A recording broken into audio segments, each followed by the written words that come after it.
మొన్న ఆయన వచ్చిండు 2 ఏళ్ల తర్వాత. ఏదో మంచి చెప్తాడేమో అనుభవంతో నేను అనుకున్నా. పెద్ద మనిషి కదా, మనం కూడా ఈ మధ్యకాలంలో ఎప్పుడేం అనలేదు. ఏదైతే మీకు చెప్పినో అంతకంటే ముందు నా మీద 181 కేసులు పెట్టిండు. చెంచల్గూడ చెర్లపల్లి జైల్లో బంధించాడు. ఎన్నో రకాలుగా సతాయించాడు.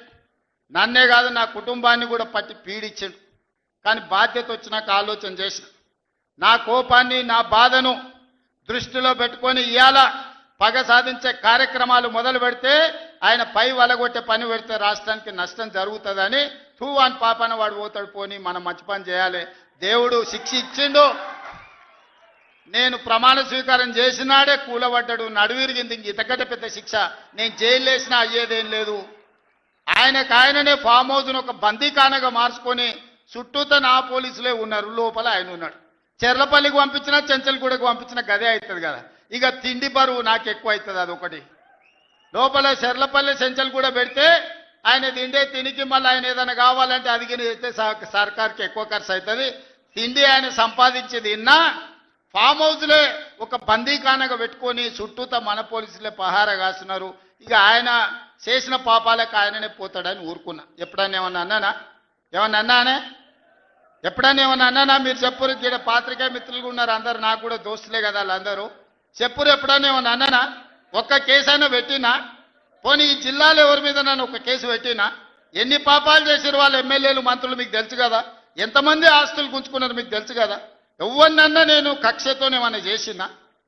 నేను ఒకటే అనుకున్నా, ఎవరి పాపానికి వాడు పోతాడు. మనం చూసినా చూడకపోయినా పైన దేవుడు ఉన్నాడు, పైనుంచి కిందికి చూస్తూనే ఉంటాడు. ఎవరిని లెక్క వానికి రాస్తూనే ఉంటాడు, ఎవరిని మిత్తి వానికి చెల్లిస్తూనే ఉంటాడని.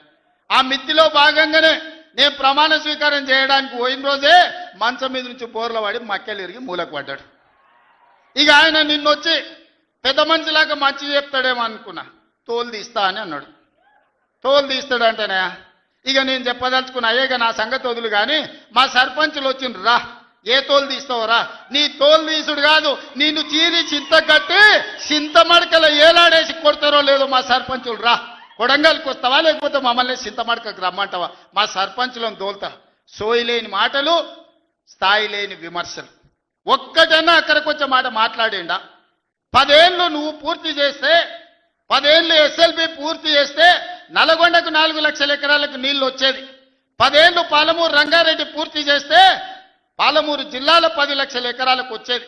కల్వకుర్తి పూర్తి చేస్తే 3.5 లక్షలకు వచ్చేది. భీమా పూర్తి చేస్తే 2 లక్షలకు వచ్చేది. కోయిల్ సాగర్ లేకపోతే ఏది చేసినా నెట్టంపాటు చేసినా నా మక్తల్ నారాయణపేట కొడంగల్ పూర్తి చేస్తే 1.5 ఎకరాలకు మాకు నీళ్లు వచ్చి ఇవాళ కందులు వండించి జొన్నలు వండించి కల్తీ కళ్ళు దాగి బతికే పరిస్థితి మాకెందుకు ఉంటుండే? మేము కూడా మీ లెక్కనే మంచిగా పంటలు వండించేటోళ్ళం, మంచి బట్టలు తొడుక్కునేటోళ్ళం. మేము కూడా మా పిల్లల్ని చదివించుకునేటోళ్ళం. 10 ఏళ్ళు పగబట్టి నారాయణపేట మక్తల్ ప్రాజెక్టును ఈనాడు పక్కన పెట్టి 69 జీవోను తుంగలో దొక్కితే ఊరూరు ఎత్తిపోతల పథకం కోసం మా కార్యకర్తలు ఈ ప్రాంత రైతులు ధర్నాలు చేయలేదా? పార్టీలకు అతీతంగా 69 జీవో కోసం కొట్లాడలేదా? నీ సొమ్మె ఏం పోయిందా? మాకు నీళ్ళు ఇవ్వాలంటే నీకు ఇంత కడుపు నొప్పా? నువ్వు మళ్ళీ బయటకు వచ్చి ఇవాళ ఆయన తోలు తీస్తా అంటు. తోలు నాది కాదు కానీ ఆ షేక్పేటలో మటన్ కొట్టు మస్తాన్ ఉంటాడు. ఆయన రోజు మేకలను కోసి మండి నడుపుతుంటాడు. ఆయన చెప్పిన కేసీఆర్ ఖాళీగా ఉన్నాడంటనే తోలు తీస్తాడంట. నీ మటన్ కొట్టు మస్తాన్ దగ్గర ఇంత నౌకరీ ఇయ్యండ్రి, ఇంత బోటో కూరనో పోయేటప్పుడు ఈయన బొక్కనో. ఎందుకంటే కోసిన వాళ్ళకు మామూలుగా తోలు తలకాయలు ఇస్తాం కదా మనం ఇంటికాడ దసరా పండుగ అప్పుడు. అవునా? ఏం శివకుమార్ రెడ్డి, మన ఇళ్ళల్లో పండుగ పూట వచ్చి యాటను కోస్తే కాళ్ళు తలకాయ కోసినోనికి ఇస్తాం కదా. ఇక మటన్ కొట్టు మస్తాన్ కూడా చెప్పిన ఆ కేసీఆర్ ఖాళీగా ఉన్నాడంటేనే 2 ఏళ్ళు ఫామ్ హౌస్లో ఏం చేస్తుండంటే తోలు తీసేది ప్రాక్టీస్ చేసిండంట. తోలు బాగా తీస్తాడంట. నీ మటన్ కొట్టులో ఈ తోలు తీస్తాడు, కాళ్ళు తలకాయలు మాత్రం ఉచితంగా సాయంత్రం పోతే దావతులో బోటిగిన ఏమైనా కొట్టుకొని సాయంత్రం 2 వేసేటప్పుడు తీసుకుంటాడేమో అని. 40 ఏళ్ళ అనుభవం అంటావు, రాష్ట్ర మంత్రి చేసిన అంటావు, కేంద్ర మంత్రి చేసిన అంటావు, 10 ఏళ్ళు ముఖ్యమంత్రిని చేసిన అంటావు, తెలంగాణ రాష్ట్రాన్ని సాధించిన అంటావు. నేను ఆడ ఫ్యూచర్ సిటీ కడుతున్నాను అంటే తొక్క తోలు వాడెవడో వస్తాడంటే ఆ వంతారనా బొంతారనా ఇవానే ఒక మాజీ ముఖ్యమంత్రి స్థాయిలో మాట్లాడే మాటలు మాకు రావనుకుంటున్నావా? మర్యాద ఉండదని మేము మాట్లాడతలేం. మర్యాద ఉండదని ఇవన్నీ విషయాలు మేము మాట్లాడతలేం. కానీ మాట్లాడ మొదలు పెడితే నువ్వు కాదు కదా నడువుకు రాయి కట్టుకొని ఆడ ఉన్న మల్లన్న సాగర్లో దుంకి చచ్చిపోతావు. మల్లన్న సాగర్ కాకపోతే రంగనాయ సాగర్లో మెడకు తాడేసుకొని ఊరేసుకొని చచ్చిపోతావు. చంద్రశేఖర్ రావు గారు, నన్ను గెలకకు. నేను అన్నీ చూసిన. ఎక్కడి నుంచి వచ్చిన? నేను నల్లమల్ల అడవుల నుంచి వచ్చిన. జడ్పీటీసీ గెలిచిన, ఎమ్మెల్సీ గెలిచిన, ఎమ్మెల్యే గెలిచిన, ఎంపీ గెలిచిన, తెలంగాణ రాష్ట్రానికి ముఖ్యమంత్రి అయినా అమాం బాపత్ గాని కాదు. అక్కడి నుంచి వచ్చి అమెరికాలో అంట్లుదోమ వస్తే అయ్య పేరు చెప్పి మంత్రి అయినోని కాదు. ఊర్లో దుక్కి దున్ని కష్టమంటే తెలిసి రైతుల నుంచి వచ్చినోని రైతు బిడ్డను. నాతోని తమాషాలు చేయకు. దుబాయ్ పాస్పోర్ట్ బ్రోకర్ల దందా చేయలే, రియల్ ఎస్టేట్ బ్రోకర్ దందా చేస్తుంది ప్రభుత్వం అంటున్నాడు. రియల్ ఎస్టేట్ వ్యాపారం పెంచుతుంది, రియల్ ఎస్టేట్ ఆదాయాన్ని పెంచుతుంది, రియల్ ఎస్టేట్ అభివృద్ధిని తీసుకొస్తుంది. నీ కొడుకేమో హైదరాబాద్లో రియల్ ఎస్టేట్ వాడిపోయిందంటావు. నువ్వు వచ్చేమో ఈ ముఖ్యమంత్రి రియల్ ఎస్టేట్ దందా చేస్తున్నాడు అంటాడు. ఇదేమన్నా పాస్పోర్ట్ బ్రోకర్ల దందానా? నేను ఎవరినేం దుబాయ్కి పంపుతా అని మోసం చేయలే. ఈ ముఖ్యమంత్రి వచ్చి ఆ పాత లిపక్ పతంగా తిడుతున్నాడు. తిడుతుంటే ఆ లిపక్ పతం కొడుక్కి కోపం వస్తున్నది. వాడు బయటికి వెళ్తుండే మధ్య. బయటికి వెళ్ళి ఎడమకాలు చెప్తాడు కొడతారు రేవంత్ని. ఆయనకు వచ్చే భాష ఆడు మాట్లాడుతున్నాడు. కానీ మాట్లాడంగా మీరు గమనిస్తూ ఉండాలి. గత 4-5 నెలల కేటీఆర్ స్పీచ్లు తీయండి. మా నాయన 72 ఏళ్ళు, మా నాయన 72 ఏళ్ళు తిడుతున్నారు. నా కోపం రాదా? 72 సంవత్సరాలని 72 సార్లు చెప్పిండు. అంటే ఏందన్నట్టు ఆగుతలేదు కురిసేకుడు. ఆయనకి ఇక ఓపికనే లేకుండా పోయింది. 72 ఏళ్ళు అంటే రేపమాప పీక్తాడని నువ్వే చెప్తున్నావు. తెలుసా అందరికీ? ఫోన్ చూస్తే తెలిసిపోతుంది, గూగుల్ చేస్తే కేసీఆర్ వయసు ఏందో. ఎందుకు చెప్తున్నావు అన్నిసార్లు? దాని వెనుక మర్మమైంది. నీ సంగతి మీ చెల్లె చెప్పుకుంటే తిరుగుతున్నది రాష్ట్రం అంతా. మీ బావ సంగతి మీ చెల్లె చెప్పుకుంటే తిరుగుతున్నది రాష్ట్రం అంతా. మీ అయ్య సంగతి కూడా చెప్పుకుంటే తిరుగుతున్నది. సిగ్గులేదా మీకు?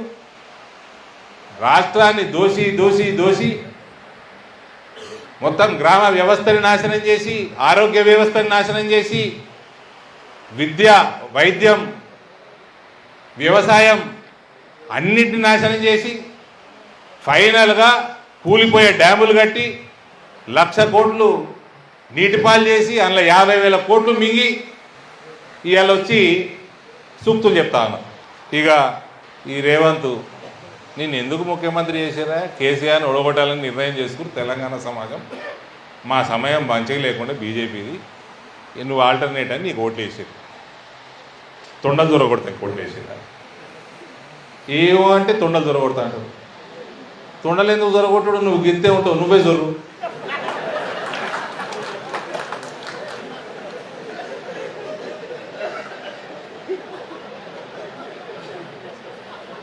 తొండకి నీకు తేడా ఎంతున్నది? పెద్ద తేడా లేదు.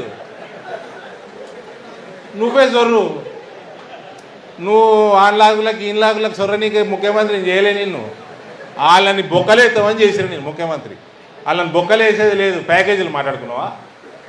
రేవంత్, నీకు పౌరుషం ఉంటే, ఇది నేను అనేక మార్లు చెప్పిన, నీకు పౌరుషం ఉంటే నిజంగా నువ్వు కొడంగల్ పాలమూరు బిడ్డవి అయితే వీళ్ళని లోపలి ప్యాకేజీలకు అమ్ముకోకు. వ్యక్తిత్వాన్ని ప్యాకేజీలకు అమ్ముకోకు. నిన్ను లోపలేసిన వీళ్ళు. నువ్వు చేసిన సంచులు మోసిన దానికి వేసిండ్రు, పనికి మాల కేసులు పెట్టి కూడా వేసిరు. నేను ఇప్పుడు కూడా నీ పౌరసం చచ్చిపోతేటనే ఇలా లోపలే ప్యాకేజీలు మాట్లాడుకొని తెలంగాణ ఆత్మగౌరవాన్ని అమ్ముకోకు. తెలంగాణ సమాజం యొక్క ఆత్మగౌరవాన్ని నమ్మకు. కేసీఆర్ తెలంగాణ నాశనం చేసిండు. తెలంగాణలో ఉన్న ప్రతి ఒక్క ఎన్ఆర్ఐల కాడికెళ్ళి, రైతుల కాడికెళ్ళి, మహిళల కాడికెళ్ళి, యువత కాడికెళ్ళి అందరి నాశనం చేసిండు. అట్లాంటోని నువ్వు ఇచ్చిపెట్టినవా? అటువంటి కుటుంబాన్ని నువ్వు ఇచ్చిపెట్టినవా? తెలంగాణ సమాజం నిన్ను ఉడిచిపెట్టదు. ఈ మాట్లాడుతుండు కేసీఆర్ మాట్లాడుకుంటా నోటిఫికేషన్లు ఇస్తలేడు అన్నాడు. వీడు ఇచ్చిండు నోటిఫికేషన్ 10 ఏళ్ళలో. ఎన్నడు ఇచ్చిండే కేసీఆర్ నోటిఫికేషన్? వీళ్ళు చేసిన వాగ్దానాలు ఈ రేవంత్ తెలంగాణలో ఉన్న దేవీ దేవతలు అందరి మీద ఒట్లేసి చేసి దొంగ వాగ్దానాలు చేసారు. వాళ్ళ మీరు మీ వాగ్దానాలు మీకు యాదలేవా? మీ ఇండ్లు ఏమైనాయి, మీ పొలాలు 3 ఎకరాల పొలాలు ఏమైనాయి, డబుల్ బెడ్రూమ్ ఇండ్లు ఏమైనాయి, స్కాలర్షిప్లు ఎవడు బంద్ చేసిండు, బీసీలకి ఎస్సీలకి ఎస్టీలకి చదువుకోకుండా పిల్లగాలను ఎవడు చేసిండు, విద్యా వ్యవస్థను నాశనం ఎవడు చేసిండు, ఉద్యోగాలు ఎవడియలేదు 10 ఏళ్ల నుంచి. 2014 నుంచి నువ్వు ముఖ్యమంత్రి అయితే ఇచ్చినావు ఉద్యోగాలు. ఎన్ఆర్ఐలని ఇంకింత వలసలను పెంచిన ముఖ్యమంత్రి కల్వకుంట్ల చంద్రశేఖరరావు. వలసలు పెంచిండా లేదా కేసీఆర్? వాళ్ళ ప్రెస్ మీట్ పెట్టి చెప్పిందే చెప్పి ఇప్పిందే ఇప్పి వేసుకున్నదే వేసుకొని గంటన్నర సోది. దానికి మళ్ళా ఆయన తిట్టుడు, ఈయన తిట్టుడు. మా అయ్య 72 ఏళ్ళు ఉన్నాయి, రేపు మాకు వీక్తాడని కొడుకు ఎప్పుడు. తెలంగాణ సమాజంలో పని చేయండిరా నాయన అంటే ఈయనని ముఖ్యమంత్రి చేసిండ్రు, ఆయననేమో లీడర్ ఆఫ్ అపోజిషన్ చేసిండ్రు. లీడర్ ఆఫ్ అపోజిషన్ 2 ఏళ్ల తర్వాత వస్తాడా అండి ప్రెస్ మీట్ పెట్టడానికి? 2 సంవత్సరాలు ఫామ్ హౌస్లో వండుకొని వస్తాడా? ఏమంటారు అపోజిషన్ లీడర్ అన్నా? ప్రతిపక్ష నాయకుడు 2 ఏళ్ళు ఫామ్ హౌస్లో వండుకొని వస్తాడా?